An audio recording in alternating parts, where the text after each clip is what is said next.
ఈ super speciality hospitals అన్నిటినీ కూడా మనము మన రాష్ట్ర ప్రజలకు సంబంధించి వారికి కావాల్సినటువంటి వైద్య సేవలన్నీ కూడా మన రాష్ట్రంలోనే అందాలి అనేటువంటి ఒక గొప్ప ఆలోచన. మన వాళ్ళందరికీ కావాల్సినటువంటి హెల్త్ కేర్ సర్వీసెస్ ట్రీట్మెంట్స్ అన్నీ కూడా మనమే ఎక్విప్ కావాలి భవిష్యత్ కాలంలో అనేటువంటి ఒక ఆలోచన ఆనాటి ముఖ్యమంత్రి అయినటువంటి జగన్మోహన్ రెడ్డి గారు ఒక గొప్ప ఆలోచనతో ఒక దూరదృష్టితో ప్రజల ఆరోగ్యం పట్ల వారికి ఉన్నటువంటి చిత్తశుద్ధితో గొప్ప ఆలోచన చేసి ఈ రాష్ట్రానికి 17 గవర్నమెంట్ మెడికల్ కాలేజ్ తీసుకురావాలి అనేటువంటి ఒక గొప్ప ఆలోచనకు శ్రీకారం చుట్టడం జరిగింది. ఈ మెడికల్ కాలేజ్ రావటం వల్ల పేద ప్రజలకు మెరుగైన ఆరోగ్యం, నాణ్యమైన ఆరోగ్య సేవలు, ఉచితమైన ఆరోగ్యం మన రాష్ట్రంలో ఇవ్వచ్చు అనేటువంటి ఆలోచనకు మరి జగన్మోహన్ రెడ్డి గారు అడుగులు వేయటం జరిగింది. వైఎస్ఆర్ కాంగ్రెస్ పార్టీ అధికారంలోకి రాగానే మీరు చూసినట్టయితే ప్రతి పార్లమెంట్ జిల్లా పరిధిలో ఒక కొత్త గవర్నమెంట్ మెడికల్ కాలేజ్ తీసుకురావాలి ఉండాలి అనేటువంటి ఆలోచనతో ఈ రాష్ట్రంలో 17 గవర్నమెంట్ మెడికల్ కాలేజ్ని తీసుకొచ్చేందుకు శ్రీకారం చుట్టి సుమారు 8,500 కోట్ల బడ్జెట్తో మరి ఈ కాలేజ్ని తీసుకురావాలనేటువంటి ఒక ప్రణాళిక సిద్ధం చేయడం జరిగింది. ఒక్కసారి ఆలోచన చేయండి, ఒక మెడికల్ కాలేజ్ ఈ రాష్ట్రంలో రావాలన్నా, ఒక మెడికల్ కాలేజ్ తేవాలన్నా ఓవర్ నైట్లో అయిపోదు. It's not that easy. ఒక మెడికల్ కాలేజ్ మనం తీసుకురావాలంటే దానికి సరిపడేటువంటి ఫస్ట్ మనకు ఒక ల్యాండ్ ఉండాలి, సరిపడేటువంటి 330 బెడెడ్ హాస్పిటల్ ఫుల్ ఫంక్షనాలిటీతో విత్ అప్రోప్రియేట్ కావాల్సినంత మెడికల్ ప్రొఫెషనల్స్ అండ్ అన్ని హంగులతో కూడా మనకు టోటల్ ఫంక్షనింగ్లో ఉండాలి. అంటే ఒక మెడికల్ కాలేజ్ తేవాలంటే ఈ హాస్పిటల్ ఈ విధంగా ఫంక్షనింగ్లో ఉండాలి. అప్పుడు కానీ మనము దానికి ఇంకా కొంత క్రైటీరియా ఉంటుంది, దానికి కొంత సర్టెన్ టైం అంతా ఉంటుంది. సో దాన్ని మనము చూపిస్తా ఒక మెడికల్ కాలేజ్కి మనము అప్లై చేసుకోవచ్చు. సో ఇదంతా కూడా it's a time taken procedure. ఒక మెడికల్ కాలేజ్ తేవాలంటే మనం చూసినట్టయితే మన రాష్ట్రంలో అంటే మన ఆంధ్రప్రదేశ్ రాష్ట్రంలో 1923 సంవత్సరం అప్పట్లో మనకు మొట్టమొదటి కాలేజ్ ఆంధ్ర మెడికల్ కాలేజ్ మరి అప్పుడు మనకు వచ్చింది. అంటే 1923 నుంచి మీరు చూసుకున్నట్టయితే 2023 వరకు అంటే 100 సంవత్సరాలలో మనకు ఉన్నటువంటి మెడికల్ కాలేజ్ అన్ని 11 గవర్నమెంట్ మెడికల్ కాలేజెసే మన రాష్ట్రానికి మనకు ఉన్నాయి. అంటే 11 గవర్నమెంట్ ఎగ్జిస్టింగ్ మెడికల్ కాలేజ్ ఉంటే వీటిని మళ్ళా మా ముఖ్యమంత్రి గారు జగన్మోహన్ రెడ్డి గారు నాడు నేడు అని చెప్పి 3,820 కోట్లతో మరి వీటిని కూడా నాడు నేడులో రివాంప్ చేస్తూ మరి వీటిని కూడా బాగు చేస్తూ మరి కొత్త మెడికల్ కాలేజ్ 17 తీసుకురావాలనేటువంటి అడుగులు ఏ విధంగా వేస్తారో మీరు చూస్తున్నారు. అంటే ఒక్కసారి మీరు ఆలోచన చేయండి, 100 సంవత్సరాలకి 11 మెడికల్ కాలేజెసే మనకు అందుబాటులో ఉంటే 5 సంవత్సరాల కాలంలో 5 మెడికల్ కాలేజ్ని ప్రారంభించి ఇంకొక 5 మెడికల్ కాలేజ్ ఈ సంవత్సరం మనకు రావాల్సి ఉంది. నెక్స్ట్ ఇయర్కి మనం చూసినట్టయితే ఇంకొక 7 మెడికల్ కాలేజ్ మనం ప్లాన్ చేసుకున్నాం. అంటే ఈ 17 మెడికల్ కాలేజ్ నేను ఏదైతే చెప్తా ఉన్నానో ఈ 17 మెడికల్ కాలేజ్ ఒక యాక్షన్ ప్లాన్ అనేది మనం వేసుకున్నాం.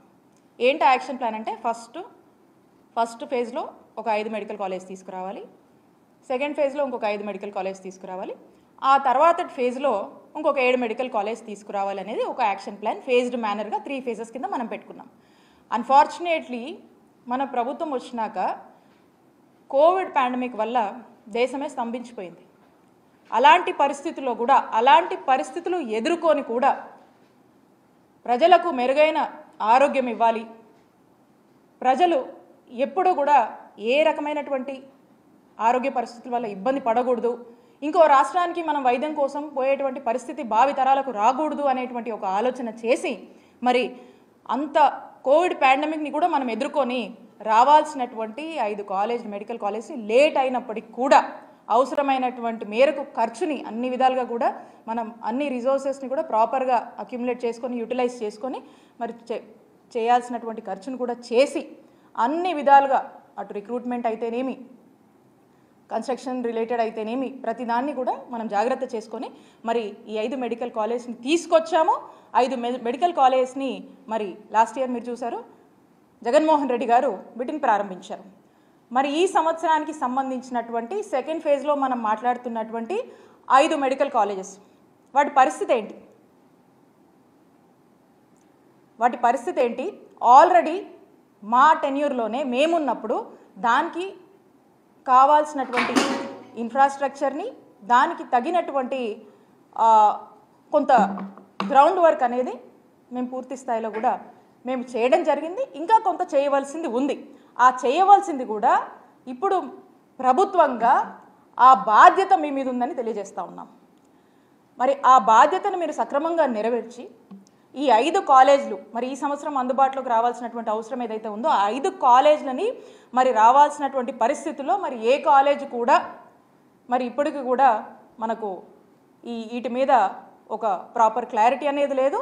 అండ్ అందులో మనం చూసినట్టయితే మీరు ఈ 5లో పులివెందుల మెడికల్ కాలేజ్ దీనికి సంబంధించి కొన్ని ఎంబీబీఎస్ సీట్లకు మనకు పర్మిషన్ వస్తే ఆ వచ్చినటువంటి ఆ పర్మిషన్ కూడా మరి దేశ చరిత్రలో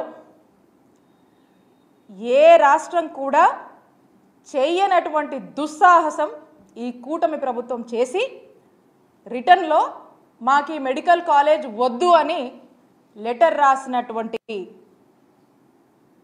ప్రయత్నం మరి మన ఆంధ్రప్రదేశ్లో మొట్టమొదటిసారిగా కూటమి ప్రభుత్వం చేసింది. నేను అడుగుతా ఉన్నాను,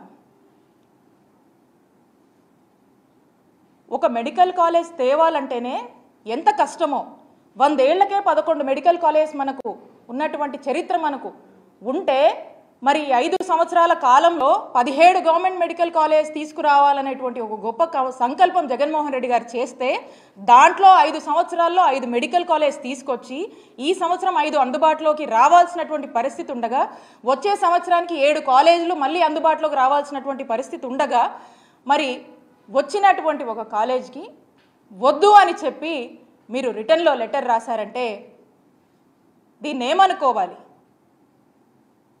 స్పష్టంగా అర్థమవుతా ఉంది.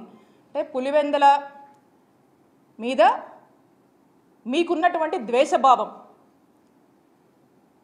మీకున్నటువంటి రాజకీయ కక్షలతో పులివెందుల మెడికల్ కాలేజ్కి అనుమతులు వస్తే కొన్ని సీట్లకి వద్దని మీరు లెటర్ రాశారంటే ఇది మనకు స్పష్టంగా అర్థమవుతా ఉంది.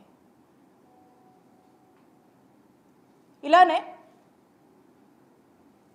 మనం మొత్తం మీద కూడా చూసినట్టయితే మనకు స్పష్టంగా మొదటి నుంచి కూడా అర్థమవుతా ఉంది.